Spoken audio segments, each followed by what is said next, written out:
तो आदाब, नमस्कार, गुड इवनिंग, सत श्री अकाल। एक बार फिर आप तमाम लोगों का स्वागत है क्राइम तक की कहानी के इस एपिसोड में, जो साल 2024। तो जय हिंद गाइस, आज एक नई स्टोरी लेके आ गया हूँ। तो चलिए सुन लेते हैं स्टोरी सर की जुबानी। एक शख्स को एक लड़की के कत्ल के इल्जाम में फांसी की सजा सुना दी गई। पहले लोअर कोर्ट ने सुनाई, फिर हाई कोर्ट ने, फिर सुप्रीम कोर्ट ने।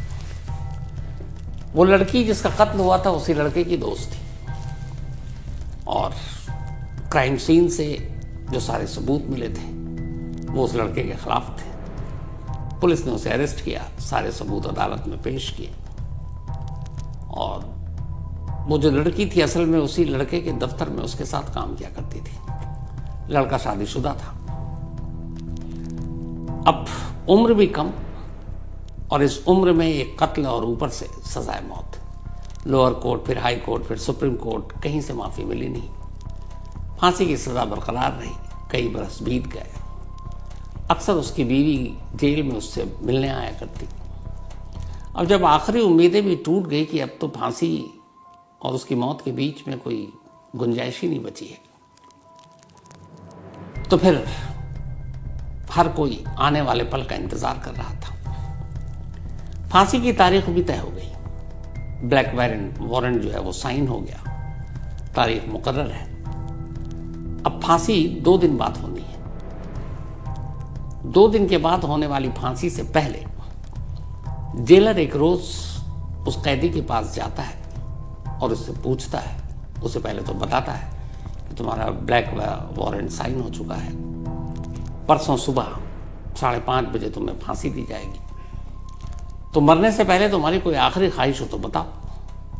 अक्सर कैदियों से पूछा जाता है, एक परंपरा है, एक रिवाज है, और जो कानूनी या जायज़ तरीके से पूरा किया जा सकता है वो पूरा भी कर देते हैं। जैसे कई कैदी सिगरेट पीने की मांग करते हैं, कई कुछ और मांग करते हैं, कोई किसी से बात करने की बात करता है, कोई किसी को लेटर लिखने की बात करता है, तो सारी चीज़ें पूरी हो जाती हैं। तो इस कैदी से भी पूछा गया कि तुम्हारी कोई आखिरी ख्वाहिश है। जब उसने अपनी आखिरी ख्वाहिश बताई तो जेलर को यकीन नहीं हुआ कि ये क्या बोल रहा है और ये कैसे पूरा करेंगे। उस कैदी ने कहा कि मैं मरने से पहले एक रात अपनी बीवी के साथ अकेले एक कमरे में गुजारना चाहता हूं। अब अमूमन जिसे सजाए मौत दी जानी है उसे अकेला आप छोड़ नहीं सकते, क्योंकि उस वक्त मौत का खौफ, वो पता नहीं क्या कर ले। तो जो भी ऐसे कैदी होते हैं जिन्हें सजाए मौत मिली हुई है और बस ब्लैक वारंट साइन हो चुका है, लगातार उनके सेल में रोशनी होती है, नजरी होती है, कोई लगातार उन्हें देख रहा होता है, उसके आसपास कोई ऐसी चीज़ नहीं होती जिससे वो खुद को नुकसान पहुंचा सके। अब यहाँ एक मरने वाला जेलर को अपनी आखिरी ख्वाहिश बता रहा और कह रहा है कि बस मैं ये चाहता हूँ कि मौत से पहले एक रात मैं और मेरी बीवी एक कमरे में हो और वहाँ कोई और ना हो। जेलर ने अपने सीनियर अफसरों तक बात पहुंचाई। ये हुआ कि जब से वो जेल में बंद है, इन सालों में उसका बिहेवियर बहुत अच्छा रहा। वो एक सीधा साधा कैदी है, कभी कोई हिंसा भी नहीं की, कभी गुस्सा भी नहीं किया, और बड़ी शराफत के साथ जेल में अपनी सजा काट रहा था। अब बड़ी इमोशनल डिमांड थी उसकी कि मौत से पहले बीवी के साथ एक रात अकेले कमरे में गुजारना है।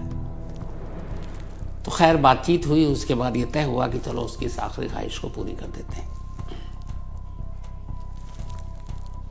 उसे बताया गया कि तुम्हारी आखिरी ख्वाहिश पूरी कर रहे हैं, लेकिन पहले तुम्हारी बीवी तक तुम्हारा पैगाम पहुंचाऊंगा, और अगर तुम्हारी बीवी भी राजी हो गई तो फिर ठीक है।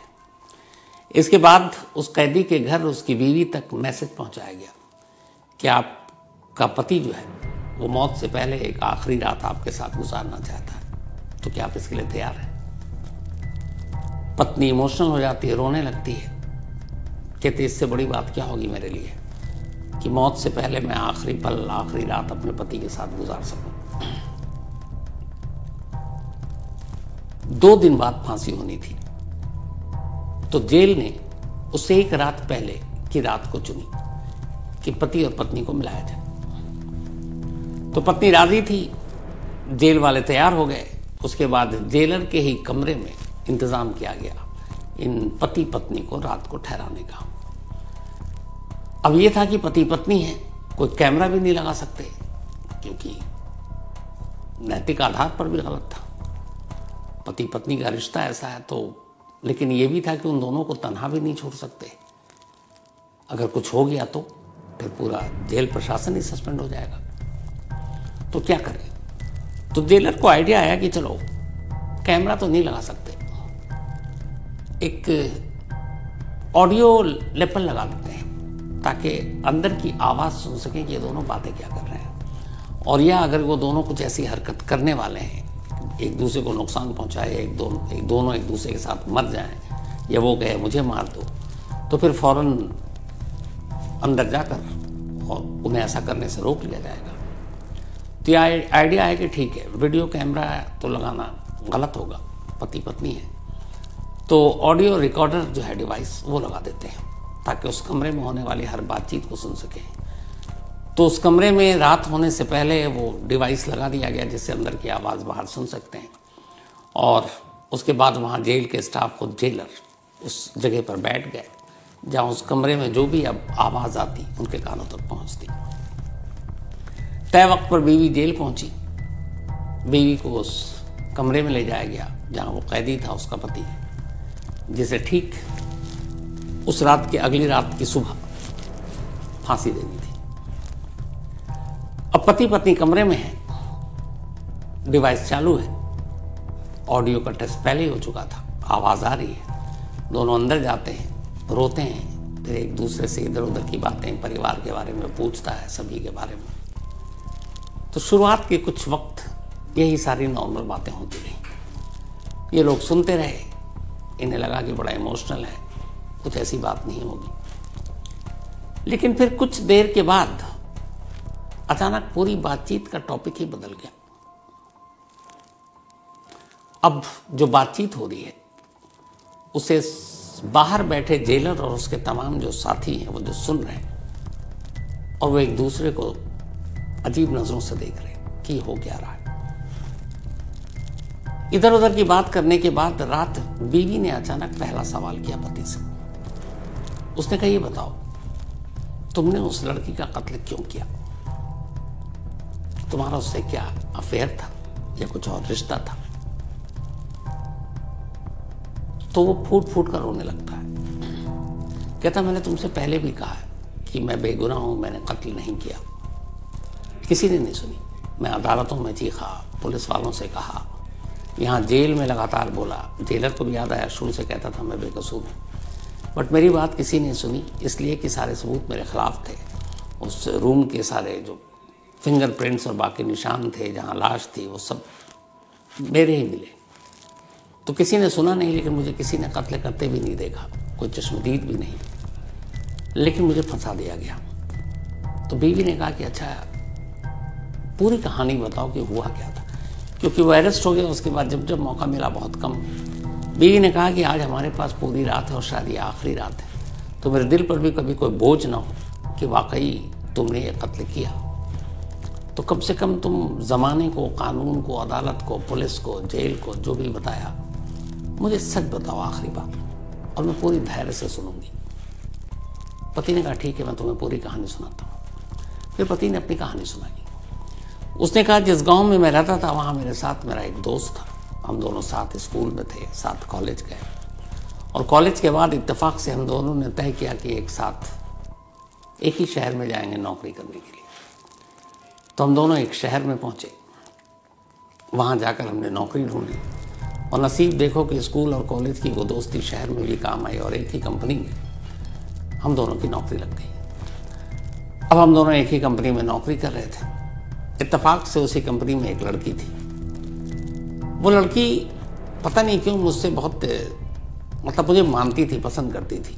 जब भी मौका मिलता मुझसे आकर बातें करती। जो मैं घर से खाना बना कर लाता वो टिफ़िन मेरे साथ खाती, अपना टिफ़िन शेयर करती। दिखने में खूबसूरत थी। तो धीरे धीरे हमारी दोस्ती बहुत गहरी हो गई।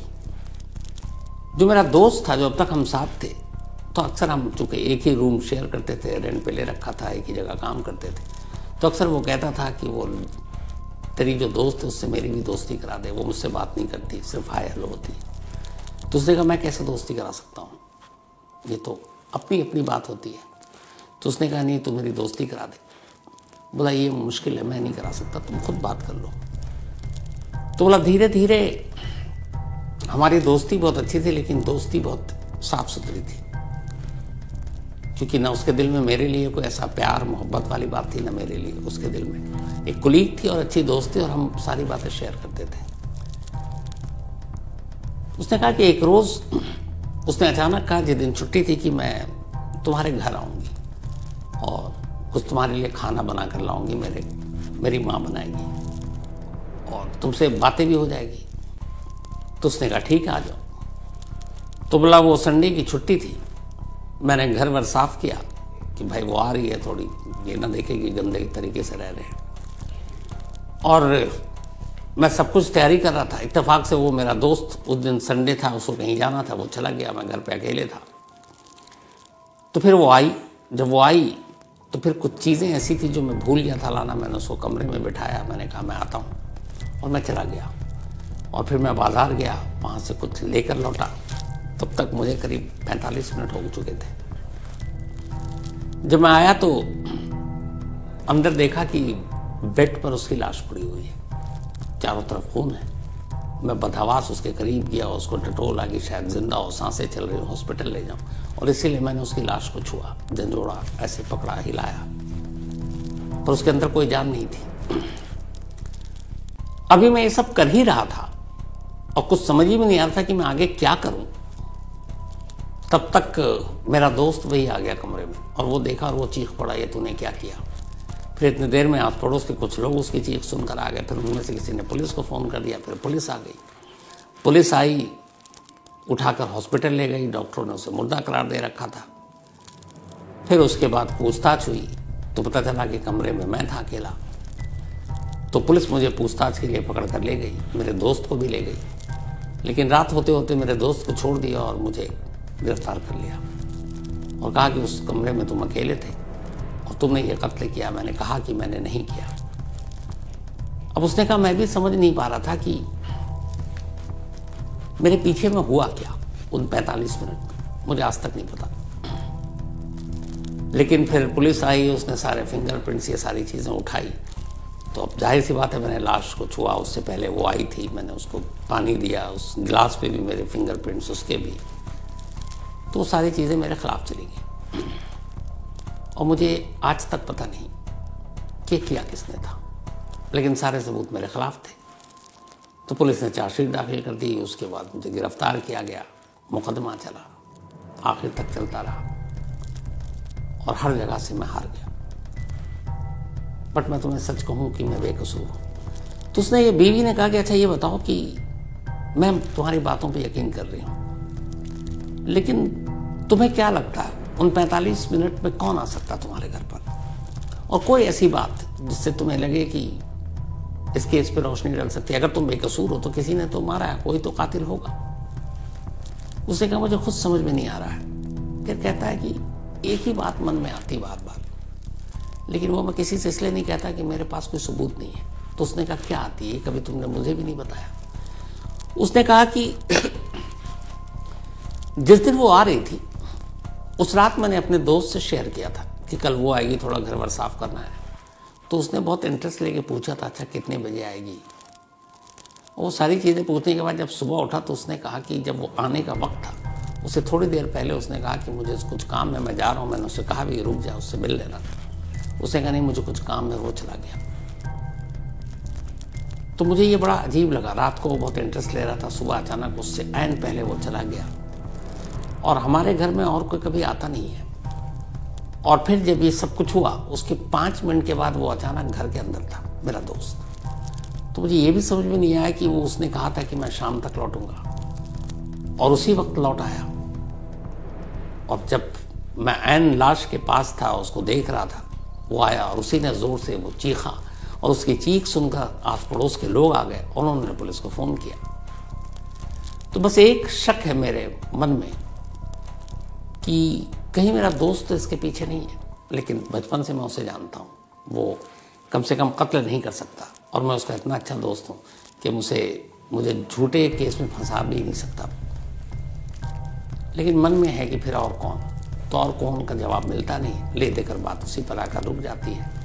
लेकिन उसके खिलाफ आज तक मुझे कोई सबूत मिला नहीं, तो मैं कुछ बोला नहीं।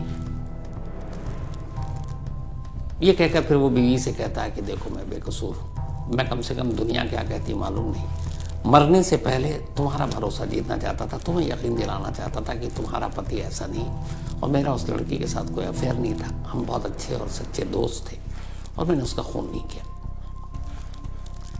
बीवी कहती है कि मैं तुम्हारी बातों पर यकीन करती हूँ। इसके बाद वो पूरी रात दोनों रोते हैं और बातें कर रहे हैं। इधर बाहर जेलर और उसके तमाम साथी उसकी कहानी सुन रहे हैं, और वो बातचीत रिकॉर्ड भी हो रही है।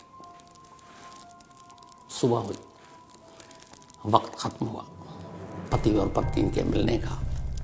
कैदी की आखिरी ख्वाहिश पूरी हो चुकी। आखिरी बार पत्नी अपने पति को गले लगाकर रोते हुए विदा लेती है, जेल से चली जाती है। उधर जेल से चली जाती है, इधर कैदी जेलर को थैंक्स बोलता है, और जेलर और उसके बाकी साथी सब अजीब उलझन में कि जो पूरी रात हुआ, जो उन्होंने सुना, वो क्या था। क्योंकि कैदी को भी नहीं मालूम और उसकी पत्नी को भी नहीं मालूम कि उस कमरे के अंदर दोनों जो बातचीत कर रहे हैं, ये बातचीत कोई सुन भी रहा है। ये बातचीत शायद सिर्फ उन दोनों के बीच की थी, तो इस बात से अनजान थे कि उनकी बातचीत बाहर कोई सुन रहा है। तो इसका मतलब ये हुआ कि जब वो अनजान थे, उन्हें कुछ पता नहीं, तो जो भी दोनों अंदर बात कर रहे थे वो सच बात कर रहे थे। किसी को सुनाने के लिए नहीं, किसी को बहकाने के लिए नहीं, बल्कि दो पति पत्नी के बीच की आपसी बातचीत थी। जेलर को यकीन हो गया कि वो बेकसूर है, पर फिर कौन? उसे लगा कि पक्का उसका दोस्त ही कातिल होगा। जेलर ने फौरन ऊपर अपने सीनियर अफसरों से बात की। उन्होंने कहा कि अब क्या होगा, सुबह हो गई, आज आखिरी रात है, कल सुबह उसकी फांसी का वक्त है, अब कुछ नहीं कर सकते। वो अपने सीनियर से बोला कि साहब, तमाम गुनहगारों को फांसी हो, ठीक है, एक बेकसूर को फांसी हो, ये कम से कम इंसाफ और कानून का भी कत्ल है। हमें कोशिश तो करनी चाहिए, हमारे पास सबूत है कि वो बेकसूर है। फिर ये हुआ कि अच्छा, कोशिश करते हैं। इसके बाद वकील के थ्रू अदालत में फ़ौरन इमरजेंसी सुनवाई की अपील की गई और कहा गया कि ऐसी ऐसी एक बात थी, एक कैदी ने आखिरी ख्वाहिश जताई, पत्नी आई, दोनों बंद कमरे में बात कर रहे हैं, इस बात से अनजान कि वहाँ एक ऑडियो रिकॉर्डर रखा हुआ है, और उनकी पूरी बातचीत रिकॉर्ड हो गई है, और इस बातचीत के हिसाब से वो बेकसूर है। तो प्लीज़ इसकी फांसी पर फिलहाल स्टे लगाया जाए और इस केस की नए सिरे से जांच की जाए। जब ये सारे सबूत कोर्ट के सामने आए तो कोर्ट भी कन्विंस हो गया। उसने कहा बिल्कुल, बेशक लेट हो, लेकिन गलत फैसला नहीं होना चाहिए, इसलिए इस केस की नए सिरे से जांच शुरू की जाए। कोर्ट ने ऑर्डर दिया, और तब तक इसकी फांसी की सज़ा को मुलतवी की जाए, और पुलिस को हुक्म दिया कि अब इस मामले की जांच करो। फांसी की तारीख कैंसिल हो गई, ब्लैक वारंट कैंसिल हो गया। ये बात जब उसको बताया गया, उसकी फांसी से मतलब फांसी में कुछ घंटे बाकी थे, यकीन नहीं हुआ, समझ नहीं आ रहा था कि वो रोए कहाँ से। उधर खैर पुलिस ने दोबारा मामले की तफ्तीश की, दोबारा से सारे फिंगरप्रिंट्स लिए गए, फिर उसके दोस्त के फिंगरप्रिंट्स लिए गए, मैच किया गया, और फिर पता चला कि असली कातिल उसका दोस्त था। पुलिस ने असली कातिल को पकड़ा, अदालत में नए कातिल को पेश किया, नए सबूत पेश किए गए, और जो फांसी के तख्ते तक लगभग पहुंच चुका था कुछ घंटे पहले, जिसे एक नई जिंदगी मिली, उसे रिहा कर दिया गया। वो रिहा हुआ और उसका दोस्त जो है वो जेल में है। उसका क्या होगा आगे अभी पता नहीं। तो ये थी एक आखिरी ख्वाहिश की कहानी। अब शुरुआत में आपको ले चलते हैं। मैंने आपसे शुरू में कहा था कि 2024 साल आखिरी दिन 31 दिसंबर, तो मैं एक ऐसी कहानी आपको सुनाऊंगा जो एक गिफ्ट होगा। 1800 से ज़्यादा, शायद 1900 के करीब मैंने आपको कहानी सुना चुका हूँ। ये पहली और इकलौती कहानी है जो पूरी आपको सुनाई, और क्यों सुनाई दोनों बताता हूँ। सोशल मीडिया पे ये कहानी लगातार अलग अलग जगहों पे तैर रही है, अलग अलग नामों से अलग अलग तमाम लोग इसको सुना रहे हैं अलग अलग प्लेटफॉर्म पर। कैसा ऐसा हुआ, शहर का नाम भी डाल रहे हैं, अलीगढ़ कैरेक्टर का नाम भी डाल रहे हैं, करीब 25 दिनों तक जितने भी अलीगढ़ उसके आसपास यूपी के बाहर हर जगह टटोला खंगाला सब कुछ, इस पूरे कैरेक्टर को, इस केस को, इस कहानी के ओरिजिन कहाँ से हुआ उस तक को फिर ढूंढा। और फिर पता है क्या चला? पता ये चला कि ये पूरी कहानी एक दिमागी उपज है, एक फेक कहानी है, एक फर्जी कहानी है। लेकिन एक जगह ये कहानी सुनाई गई तो फिर कई लोगों ने अलग अलग तरीके से इसको सुनाना शुरू किया। हमारी क्राइम तक फैमिली मेंबर के कई मेल आए और इसको महीनों हो गया। मैंने कहा इस तरफ ध्यान नहीं देना चाहिए, लेकिन टीम को लगाया कि चेक करो। चेक किया तो पता चला कि ऐसी कोई कहानी कभी है ही नहीं। ये असल में एक दिमागी कहानी, क्रिएट की हुई कहानी है।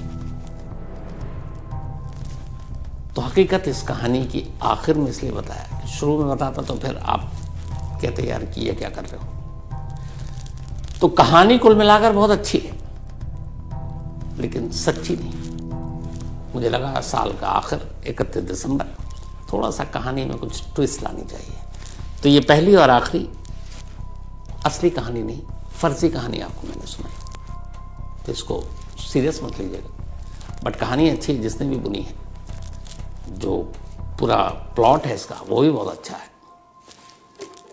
लेकिन इस कहानी का कहीं को वजूद नहीं।